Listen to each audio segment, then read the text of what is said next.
Yeah, there just seems to be this myth about national debt as a percentage of GDP. Somehow the Labour programme is unaffordable, but after the Second World War, the national debt as a percentage of the GDP was over 200%. Yeah. Now it's under 100%. If Attlee could afford to create the National Health Service, then the welfare state, all the institutions we so love, then the Corbyn's Labour government can easily afford to build the council houses and to create the National Investment Bank.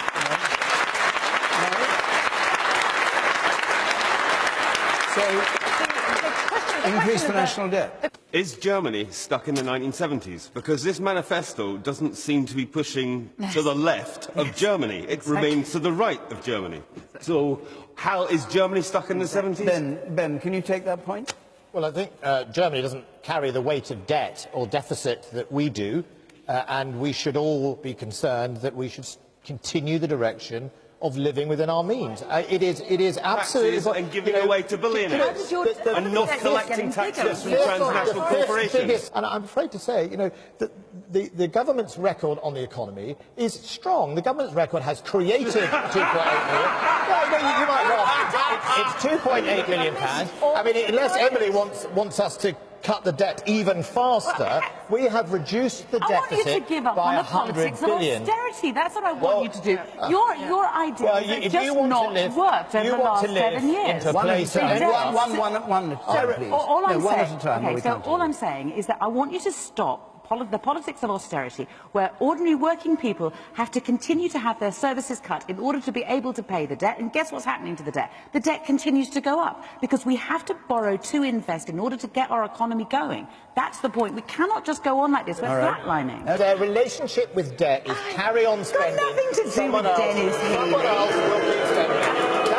I find it very curious that whenever anybody announces any policies that are remotely progressive, that the right always say, where is the money coming from?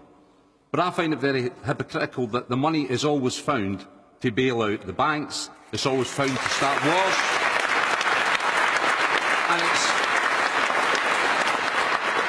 and it's always found to give tax breaks and start illegal wars abroad.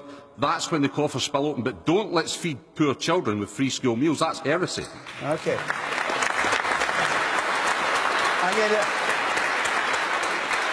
I genuinely welcome this initiative by the Labour Party. It has put the cat amongst the pigeons. I think it's genuinely exciting because it's going to give the people of the United Kingdom a proper choice. Now,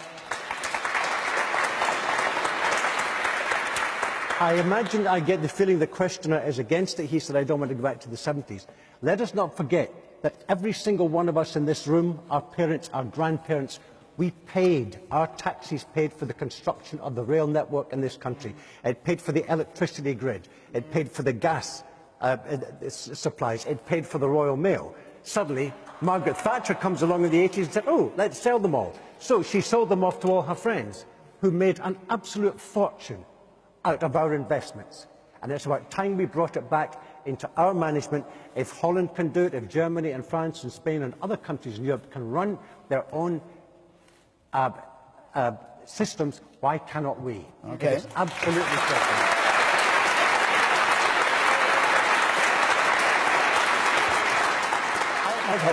I just wanted to make the point about the railways. Yes.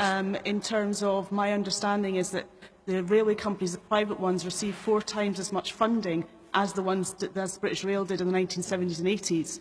And these private companies receive that subsidy, and then a lot of these are actually offshore companies. So Virgin is registered in the Virgin Islands. You want the railways nationalised, renationalised? Absolutely. Yes? And joined up so that when you buy a ticket in one place, you can just get a ticket right through. You don't get different prices. Is that the most popular policy in what's come out today for you? Well, actually, the main policy about protecting the most vulnerable people, because the UN has already identified that the welfare policies are an aggressive policy that takes away the rights of disabled people. Okay, Marion Somerset-Webb.